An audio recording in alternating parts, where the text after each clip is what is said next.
Okay, yeah, the recording has just started. Okay. Okay, great. So welcome to Nashe. Thank you for making time to actually attend this interview. I know you are quite a busy man, especially for someone who works in data. I know there's a lot of things that go on within the day. So thank you so much for making time to actually attend this meeting. I know we've worked together in the past, Yeah. so I sort of know you at a personal level, but I'm sure the Yeah, people watching this, they don't really know much yeah. about you. So maybe if you can just do a brief introduction about yourself, what you studied and what you Okay. enjoy doing, just so that people know you, who we're actually speaking to. Thanks, Clarence. Thank you for having me on your platform. I watched this platform grow from as little, and now I just see you trending on TikTok, on Reels, and other people I know reposting your stuff. So kudos to the work that you put in. So yeah, as you mentioned, we did work together, but I guess for the sake of your audience, my name is Tinashe Kagande, and yeah, so my background is in engineering, telecommunications. I did my undergrad in Zimbabwe at an institution called Midland State University. Then did my master's in at University of Cape Town, master's in telecommunications as well. I've worked briefly in the telecommunications sector for one of the biggest mobile operators in Zimbabwe. But I guess I managed to quickly solve the curiosity that I had towards telecommunication on how communication happened, and I wanted to move to something more exciting. That's how I moved into the data space because I just grew passion. And I remember reading this book which said data is the new gold. And yeah, that was attractive to me. That's quite interesting because when I did my undergrad, I did an undergrad in information system, right? And I remember I didn't really understand what information systems was. Yes. But when I watched the video, they said something, it was a bit sad. They were like, information is the new gold. I was like, maybe this is the right degree. So then I think Yeah. from just hearing that, I was like, what? Because they literally explained how things have Mm, changed and how also wealth is now changing. That change. previously wealthy people were like people that were like mining oil or something like that, Yes. but now people that actually make use of information, build systems around information, actually make it what is this thing, the new oil. That's when I was like, what, data is actually the good space to be in. Good stuff. And I think you also say the very similar thing. I think quite a lot of people might have been drawn to it because like there's Yeah. just a lot of content now around saying that data is the new oil. Um, maybe just a brief on that one before we get into like when they say data is the new oil. What comes into mind to you? Like, what do you think about?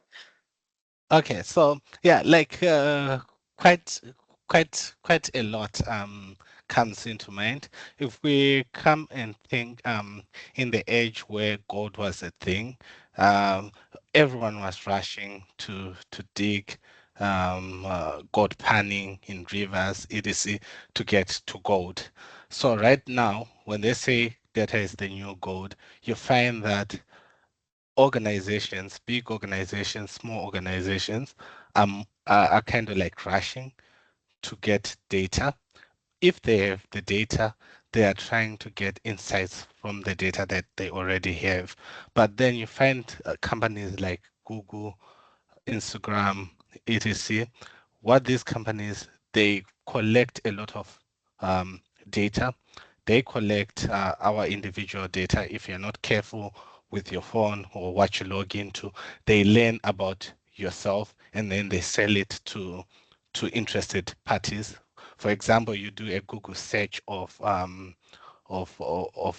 the best gaming monitor, for example. The next ad that you see on your Instagram will be of a shop selling a gaming monitor.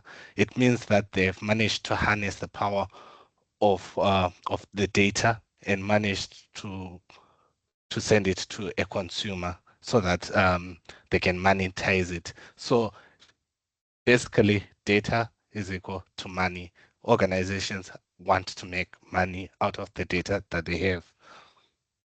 Yeah. And I guess that's why there's so much of a demand for people like us, eh? Yeah, of course.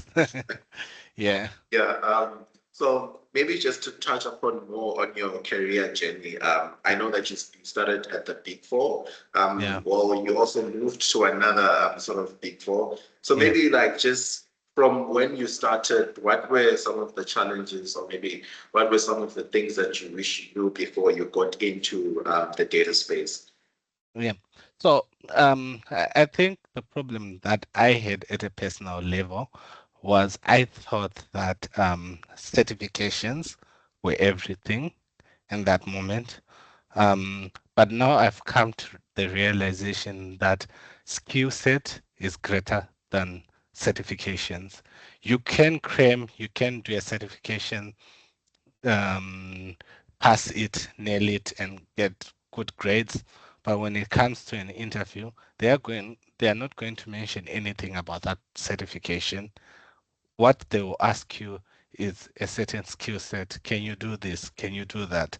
That's how then you set yourself apart from another one. I think that's why most people with certifications can find it difficult to break into our space because what counts in our industry is more of experience over your certification. But there are other ways where you can counter that. I'm sure we're gonna talk about it as we go along. Okay, we touched upon a very interesting point. I just recently saw a video around a similar concept. Someone said, we have a lot of people with degrees without skills. And, Yes. sometimes, especially when you go to university or Yeah. maybe you do something, you think that it's very easy to complete a certification or a degree without Yes. actually having the skill to A do that skill. particular thing. And I think the nice thing about corporate, you immediately realize what skills you are missing. Because one thing about corporate, Yes. as you mentioned, it's really about skills. No one Skill. cares what certification. Yes, It's to exactly. say, if we get a client, And can you actually build a dashboard? Can you ex- actually do this analysis? So it's ex- really about the skill. Whether you've got all the exactly. certifications, if you can't Yeah. apply them, it has no value to a Yes. company, basically. Yes. I like to say certifications are more of the cream you put on top of the cake. They'll just make your CV look good on top of your experience.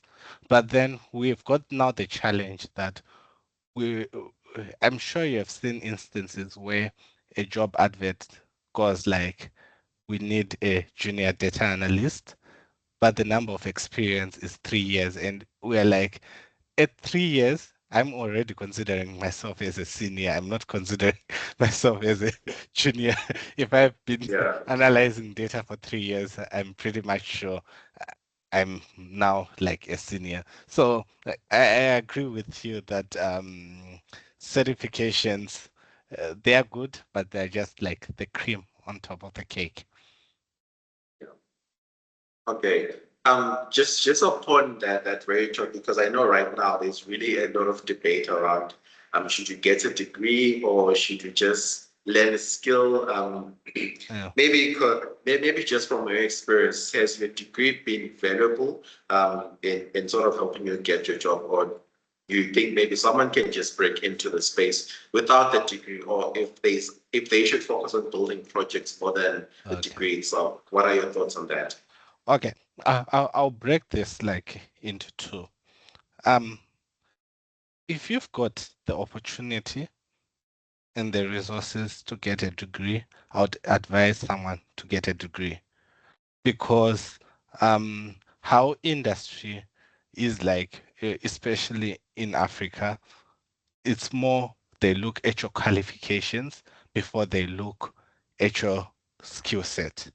So sometimes you might find that um, someone has got many certifications, no degree, and then someone has a degree and one certification.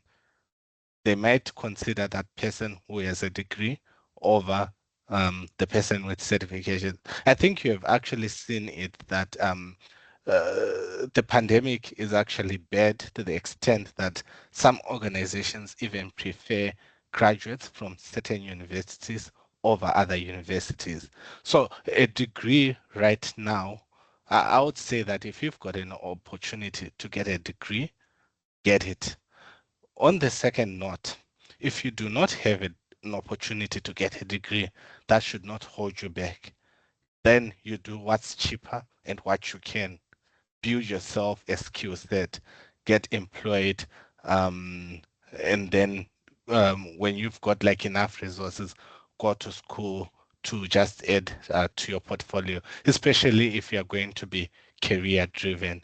People want to see a track record, an academic track record of yourself so that they can trust you to build to get like employed in the space. Okay. That's a very good analogy because yeah, there's quite a lot of debates around Yeah. that whole idea.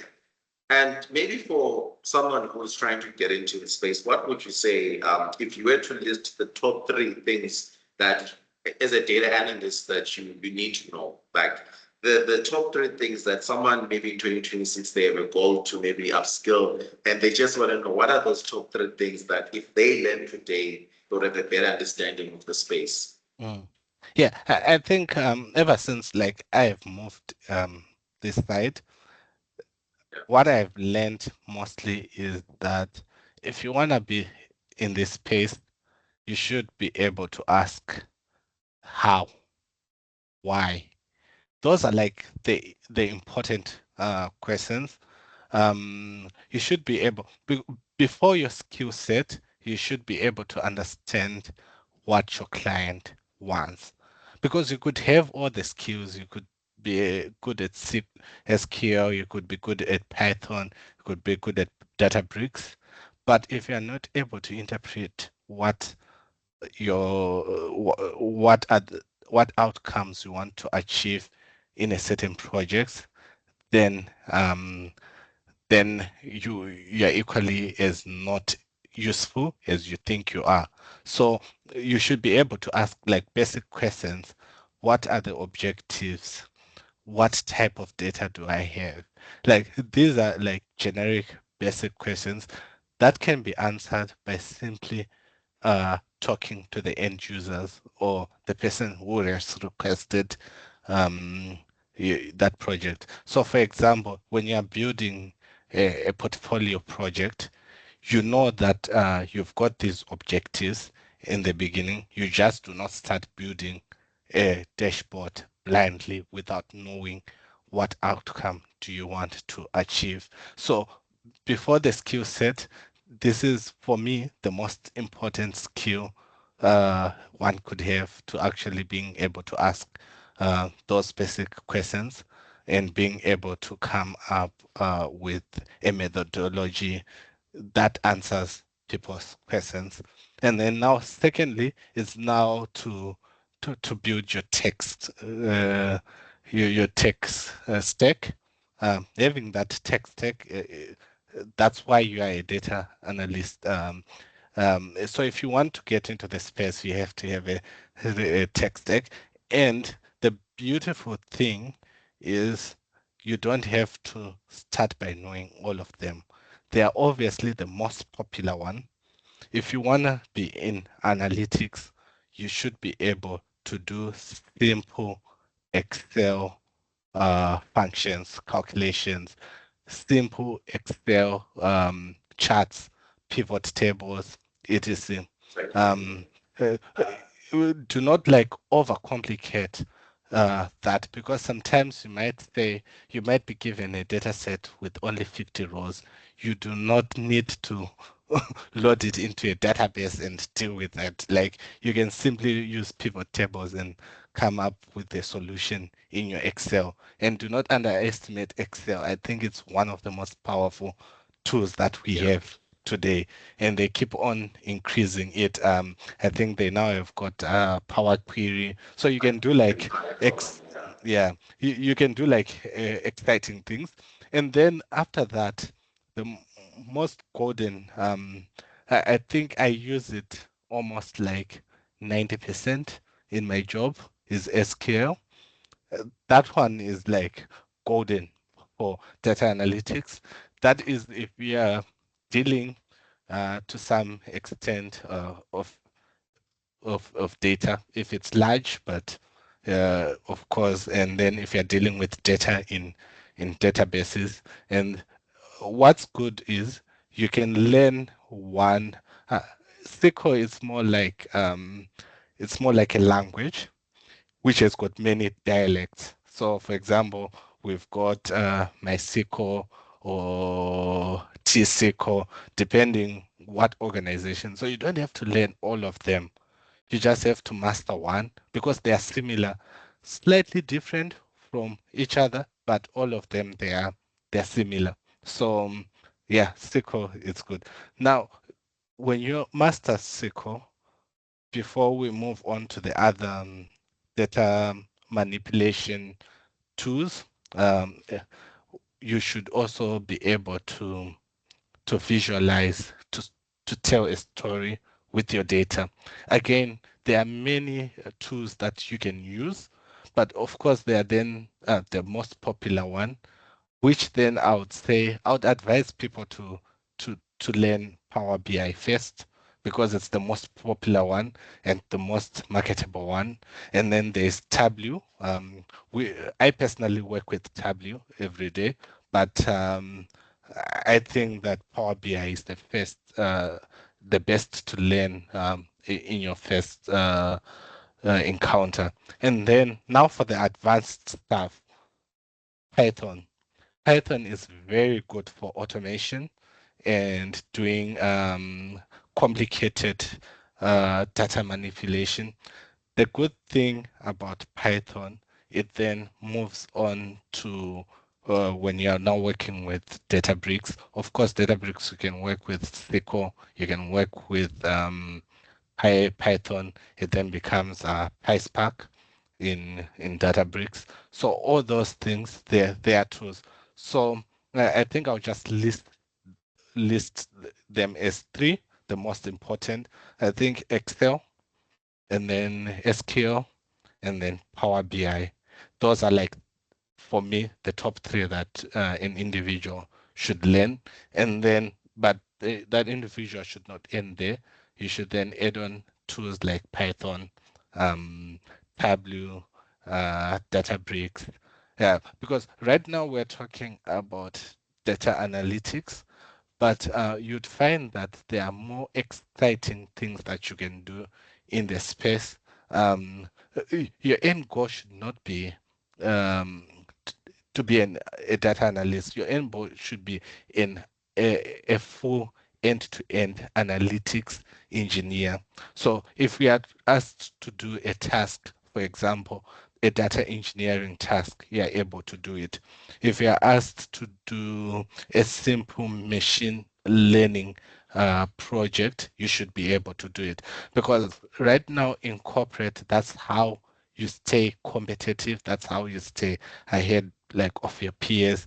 If you want to do like career progression, it is showing that you are able to do more for a firm or a company, then you expose yourself chances of success. Yeah, I like the way you put it. Especially for someone who's just starting out in their career, they don't need to Yeah. complicate their life. Understand Yes. if you cannot do data analysis in Excel, you Yes. shouldn't be looking at any other advanced tool. So it's really a good Yeah. transition to start from understanding what is Excel, how can Yeah. you use it for data analysis. Then you Yeah. build onto SQL, Power Yeah. BI, and then Python. And Yeah. you also touched upon a very important thing to say. Now, because of where industry is going, right? Like companies, as data analysts, we won't be doing, those very simple analytical Yes. activities. Now, what's happening is that people that were previously not technical now are able to use Power BI. So Yes. you, as a data analyst, you need to solve more More like problem. complex problems within the data space. So now Yes. you need to be an end-to-end And person where you can start from engineering yeah. and then you go to analytics and now Six. you add Python and machine learning and stuff Machine like learning. that. Yes. And I think that that's where the industry is going. And to really stay competitive, you need to learn all these different All skills. this. Otherwise, you might Yes. be replaced. When Yeah, replaced by an accountant who knows how to do Power BI now. exactly, That's it for you. exactly. That's So very true. So yeah, so I think one thing that I've taken from what you said is that once you've learned those basics as a data Yeah. analyst and you want to take things further, then start incorporating Python and start adding machine learning and all No, no. those Yes, other exciting technologies. yes, that's true. And you should not rush to do the hard stuff. You find that it will be Yeah. easy for an individual to start with the basics and start progressing. For example, a child is not taught to run before they are able to walk. So that's the same. If you're coming into a new industry, learn the basics. And one of my previous managers used to tell me that the problem um, with most people, especially graduates coming in a workplace, they want to claim. They are taught and they are taught how to do something, but they cannot answer the question of why they are doing something. So, for example, I mentioned earlier that there are many kind of like dialects, if I may say, for SQL. So if you learn one, the reason why I was saying that if you learn one, you are able to use all the other, it's because the protocols, the standard is the same. So if you understood on the how, it's easy to understand to go and say, oh, okay, this is why they are doing it in another dialect. And then when you move on to stuff like PySpark, you'd find that it's much similar to Python and SQL because the commands, if it's a group by, you find that in PySpark you've got a group by. So it all makes sense to you because you understand the how. It's not quick. So do not like kind of frame the commands, understand each command, how it operates. That way you know when to use it and how to use it, uh, despite where which dialect it is. Yeah, and that's a very good point. It's really about application in our Yeah, industry. It's it's not about really how much you know, it's about what you can do. what you can do. I feel Yeah, like And I feel like the more you work on, for example, Power BI, for example, the more yeah, you work on more Power BI, the more you understand it better, the more. So you yeah. don't need to claim all the features that Power BI has. Of It's course. just you being curious, building, and Curious. you're like, oh, actually, I can use Yeah, this for that, use this for that. yeah. And I think that's a very important point that, especially people that are Point. starting out, they Yeah, shouldn't overwhelm themselves with understanding everything. I think take it ever. step by step, but understand the why behind what you're doing, Yeah. basically. Yes, So yes, that's very true. yeah.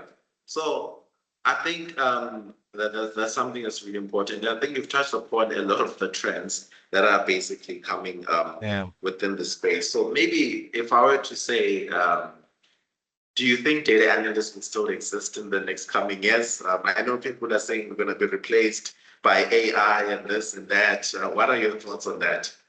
Okay. So in my work, I use AI. And then what I've noticed that AI is not yet there. It could be there someday, but currently it's got its own um, limitations. The most powerful ones, of course, if we're talking about GPT, Grok, we all companies, no company that I know is using the API to the latest model as it is. What people are just doing is they are taking the model itself and use company data to learn, and that data is not kind of enough because you cannot expose like your organization to um to to the current models. So I know it's a big question. Are we going to be replaced? Uh, Not in the foreseeable future. Um, But what I will say is those that are able to utilize AI in their work are going to remain relevant, whereas those that are not able to utilize AI in their work, they might kind of fall off. So I think that's what we are just talking about, upskilling yourself. Uh, Ask yourself, how can AI help me in my job? Because companies are now more about efficiency. um, so say if it's a company that have 10 data analysts and then they want to cut people off, for example, um, they will cut off those without like AI skills, and then those with AI are likely to remain because the where 10 people did the job, maybe in the future only one or two will do the job. So the data analytics profession will not completely vanish, but it might require less people. So if there is any time to get in, it's now, and you upskill yourself, and then you make sure you remain the best version of yourself in terms of skills, so that you remain valuable to the organization that you're working for. Yeah. I think my other question, just leading on to what we just discussed. I know that you've done interviews with some of the biggest companies in the world, Yes. so you've probably been grilled at some point, and you've had a Yeah. better idea of like if someone is Yeah. applying for a data analyst role, like what kind of questions will they be asked, and like what is the format of the interview? Because I think a lot of people genuinely don't know what would be Yeah. the format of the interview. But maybe we can start from a CV point of view to say like what tips would you give from the CV? Because It's a if your CV is not good, you won't even get yeah. to the next stage. And then once Yeah. they see your CV, what do you do to prepare for the next Yeah. stages up until Yeah. getting the role? Okay, yeah, that's actually a very good point. So for your work, I think before employers get to know an individual, what they see first is the CV. So it's important that you impress with your CV. When I say impress with your CV, I'm not saying put a picture of yourself in the corner with a tie, with a what. So no, impress with your skill set. Um, Depending on what region you're applying to, look for the standard format that generally is acceptable for that region. If it's Europe, if it's the UK, if it's in the US, try to get an idea of how CVs in that region generally look like. Do not have one CV that you send throughout or to or employ your one CV, which you know that okay, it's a good, it becomes more of a template that you update every time you apply for a new role. So from a CV point of view, um, put enough details about yourself, not a lot because they don't need them. And remember, we are trying to make a one-page CV because we are not people in academia. It's only people in academia who are allowed to have multiple pages, but ourselves, they are going through thousands of CVs, and you just have to impress on that first page. So I recommend you put your name, your email address, your contact number.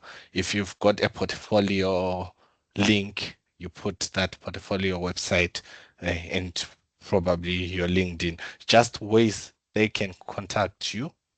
You don't have to tell them if you're a male or if you're a female. Because those things can work to your advantage or disadvantage.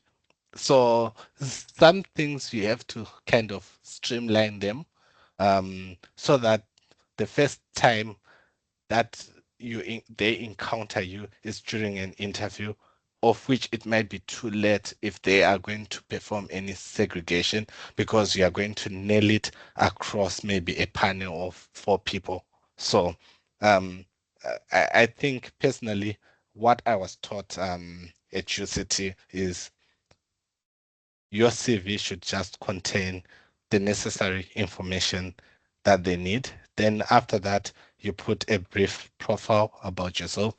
Make it brief, um, just introducing yourself, your skills, your background in a small paragraph. You don't have to write a lot because a lot is going when you write your skills. And then when you then put your education, of course, with your most recent one on top. And then you put your certifications.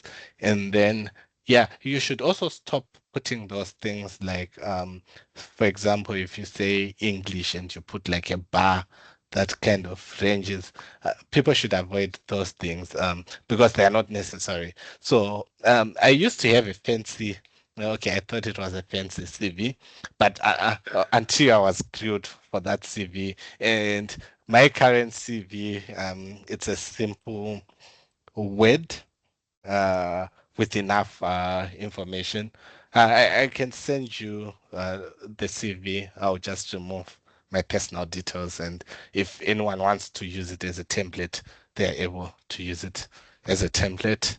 But yeah, yeah. So after that, so they use what's called ATS, most companies. So try to make your CV match the job advert as much as possible. So when you're applying, look for keywords in the job advert, make it try to match with what's on your CV.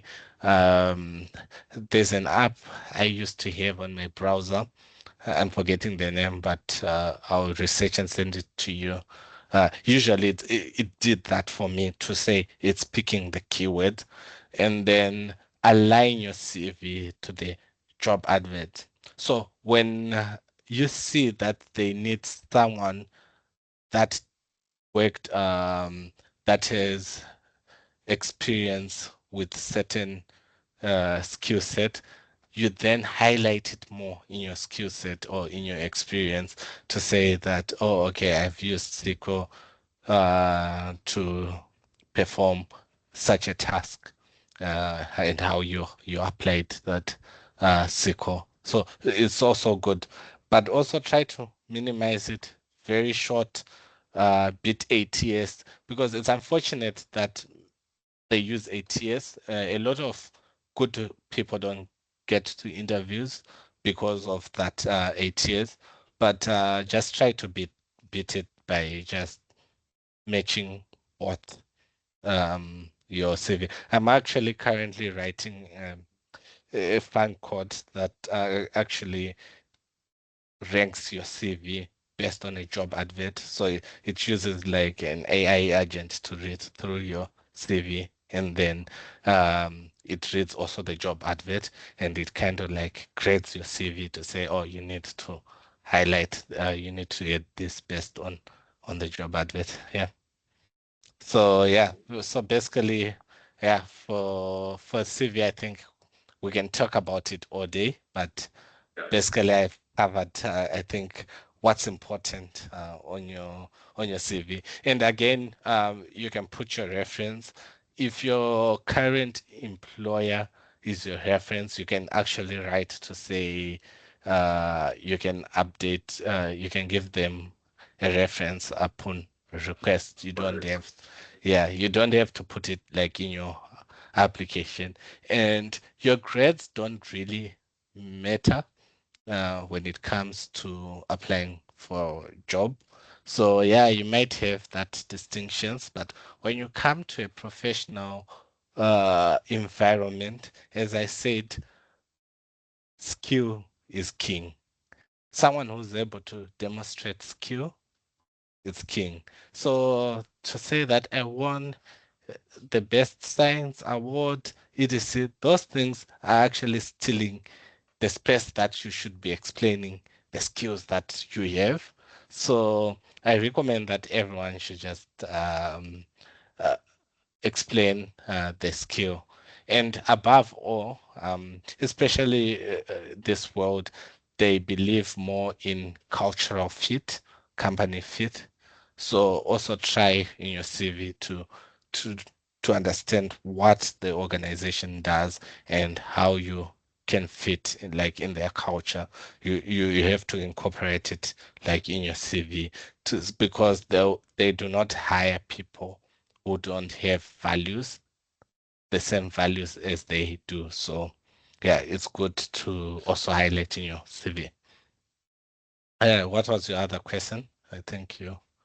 I think you've covered quite a lot. I think the Yeah, second part is now they saw my CV, they yeah, like what I have. Now they yeah. call me for an assessment Right. or interview. Maybe let's start with the assessment. What type of assessments do they normally want you to do? Uh, Yeah. So they usually do psychometric tests. You could they might call you for a one-way video. So a one-way video, they've already set the questions for you, and you just have to record your responses on a video. So there won't be anyone, but you'll be timed. So that one, I just recommend that you have proper internet connection, you have got good lighting, you've got yeah, you're dressed properly, and then above all, you are like yourself. So you find a quiet environment where you record answering whatever questions they ask. Usually one-way videos, it's more of tell us about yourself, cultural fit. They won't ask anything technical, or they might just ask like what skills do you have, but it won't get like into details because those ones generally are set by HR. So and they do like the first level of selecting for people, so it's good to know those. And then yeah, so after those they might ask for psychometric tests. Usually psychometric tests are for graduates. I don't think at a more senior levels they they ask. Some companies do, but not a lot. So personally, I'm bad with those. I think I've never passed any psychometric tests I've written. Same. So, so yeah, but it's all about they are not hard, but it's all about like timing. So if you're a quick person, you should be okay. Yeah, I think that's the advantage. If you've got your first class and you're pretty smart and quick to add things up, that's where you actually shine and show them that you're capable. But yeah, yeah. So yeah, so after that, that's when they call you if you did well in the past stage.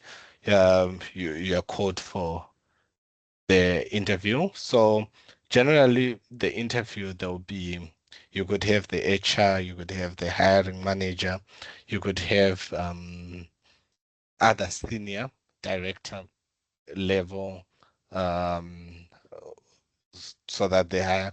But the person that you want to impress the most is the hiring manager.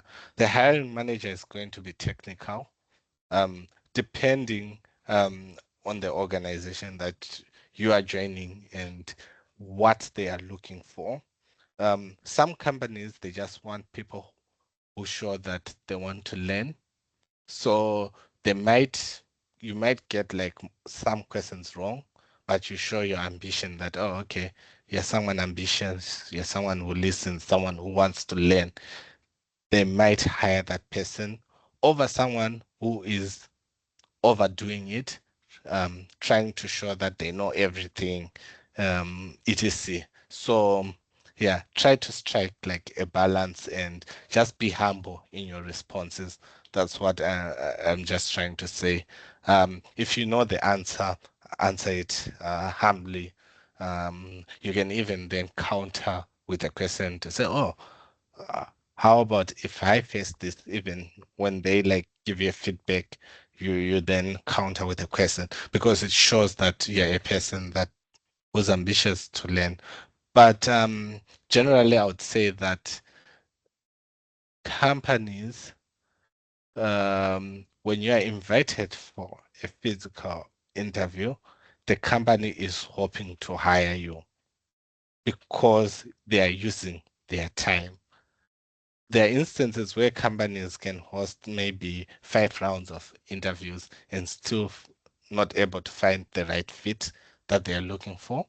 So just know that when you're getting into the interview, the company that is hiring does not want to waste its time. So on your end, if you do well, you definitely get hired. So it's all about answering what you are asked. If you don't know or if you need clarity, it's okay to ask that you need clarity, and also being making it a two-way conversation. Do not be a robot in that room. Also smile. Don't you don't have to show that. I know most of us get nerves when it comes to interviews, but just relax yourself in that room. Um, don't be overconfident, but if you are just relaxed, answer what you asked, you should be good. Okay. Yeah. I know we still have about 10 minutes, so maybe I wanted to ask a little bit more questions. Just on the interview, what do they ask you? Like, what kind of do they ask you on Power BI? How do you analyze the top 10 Okay. sales? Like, what questions would, let's Yeah. say, the manager ask you? Yeah. Oh, okay. Yeah. So, for example, in SQL, you can be asked window functions. You can be asked why it's recommended to use MV ca- character or just character when you are declaring like your variables in the beginning, all those things. So the trick is what they do is they look at your CV, they look at the skills that you have listed, and then they'll go along what you have listed. Rarely do they ask you outside what you have written in your CV. So that's why you cannot lie that you can do something that you can't, because most of the time they'll ask you the basic of the basic. They will not ask you like what's difficult, but other times you can be given like a tech home project. Another organization I interviewed, they gave me a tech home project. You had to analyze a set of data, figure what was wrong, etc. And then when you present your solution now, they are more concerned on the why you did. So you could go on Google or ChatGPT to get a solution, but in the interview, they are mostly concerned. They are not concerned if your answer is correct. They are looking at the approach that you took in getting your solutions. So you should be able to explain your approach for that.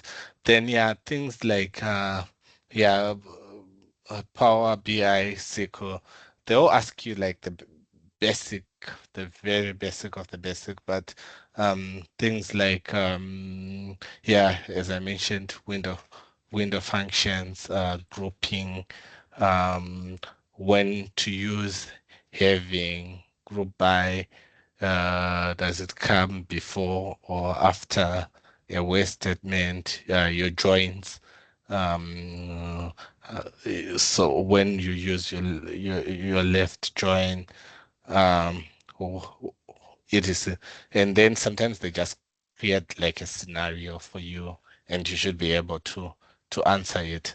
But what you should also do well is like in the culture fit, when they ask you questions outside your work, what you enjoy doing. If you are asked, oh, what do you enjoy doing? You should not say stuff like, oh, I like studying. You then be like, it shows that you don't have like any, you are trying to show that you're hard work. But here they want to see that, oh, you do things outside work. So personally, I like to game. So I told them that I like to game. I like to hike. I told them I like to hike. It is so, and then they create like a conversation now because they're basically trying to see if you are able to survive in their country when they hire you. So all those, so you should have done like a research in that country that you're trying to move to. And even the company values Yeah, and all company of that. values. Yeah, of course. Company value is important. Yeah, yeah, because at the end of the day, they're hiring a human being that's going to Eh, integrate with other people. with other So they ones, also want to yes. see that you have a life Yeah, outside and you've got a you're able life. to hold conversations and all of that. Yes, exactly, exactly. But I think as we've got a bit of time, I think I want to talk. Uh, Other people might want to relocate. I think we should touch a little bit of that. I think relocating it's more about applying and putting yourself out there and you're not going to get lucky with one application. You have to apply a lot because remember, you're competing with everyone from the rest of the world if they are hiring internationally. So your CV has to be top notch, no mistakes, things like grammar. It's good now that Grammarly you can use it for free, correct your things. AI you can use it for your CV. I'm not saying that use ChatGPT to generate your whole CV, but you can tell your ChatGPT that oh you want a paragraph that explains my skills, I've done this. You tell it truthfully, you are giving it an input with true information so that it can just generate a professional summary for you. So whatever in that summary, you proofread it to see it's true to your scenario, to your case, and if it's true, you paste it. So in the age of AI, I don't think anyone should have a bad CV. Hypothetically, like everyone should have a good CV, which is like error free and grammar free. And then after that, you proofread it, you correct it. ChatGPT has got this issue of putting double dashes. You have to remove that to just make sure that your CV is top notch. And then you then apply abroad. And then when you are applying the interviews, be yourself. Don't lie. Be as honest, and then also with your experience tell them that you're experienced. And then if you do not have experience, it's very hard. We talked about it briefly, but what I recommend most people to do is build a portfolio. Do as many portfolio projects as you can. That those portfolio projects will show you skills. And I'm pretty much sure for those that are going to join Clarence Academy, they are going to be building those portfolios. Um, they are good for your CV. And do not limit yourself to those portfolios. There are many free data sources like data.gov, the one for the US. You can get like many data sets from there. From Clarence Academy, they'll teach you a step by step. So it's more like you're following instructions. But after that, go pick your own data set, build your own solution on your own without following a step by step. And then the good thing is that when you join, you've got a mentor and then something that we probably Clarence and myself didn't Yeah. have much of. Now you've got someone to go back and ask questions when you are building, because the more you ask questions, the more you understand how to how how to approach a solution. For example, the more you ask like more questions, you then learn. Your brain typically then learns, and then you'll not be able, then from that going forth, after you are taught, your brain will register how it's done. So I recommend that you build a portfolio project, and then your website should be really good, your personal website with your projects. It should be organized. It should show projects. I haven't updated mine in years, I think a year or two, but again, I'll forward it to Clarence so that when you post this video you can go and have a look and see something that I have done for myself. So it's good that you're being given an opportunity.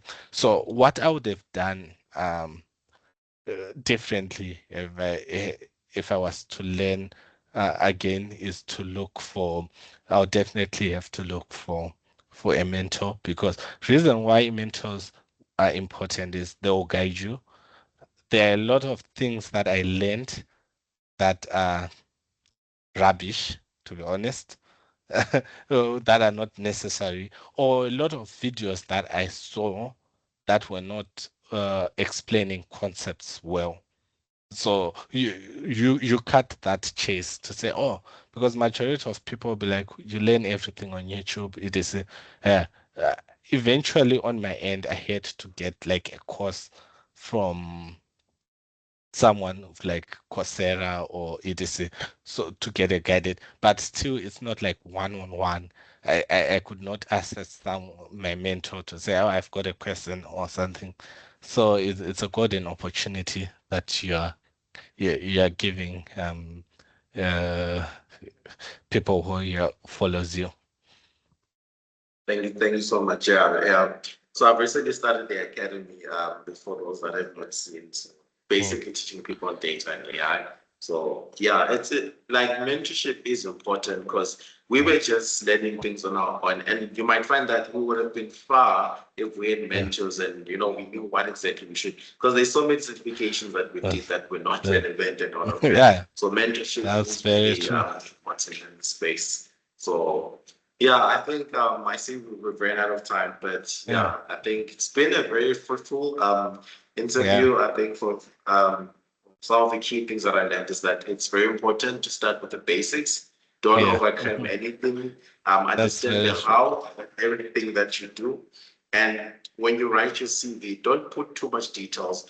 Put what is relevant to what is Yeah. required by your employers, and also like try to ask the person who's doing the interview questions. Don't Yes. just be a robot and not, and also doing research Yeah. about the company that you Yeah. basically are trying to get into. So yeah, overall, I think Yeah. this was a really it's my first interview, so Yeah. hopefully they will get better Yeah, as of time course. goes by. But yeah, Yeah, hopefully when you come back to visit the site, we can drop by, we can get coffee and just catch up and see what's yeah, going of on course. out there. But yeah, thank you for Yeah, making the time to attend this. no, you're welcome. Thank you for having me. No problem. Yeah, I guess that'll be it. I'll just stop the recording and it should be done. Okay. Yeah, I've stopped the recording. Okay. Okay. Ah.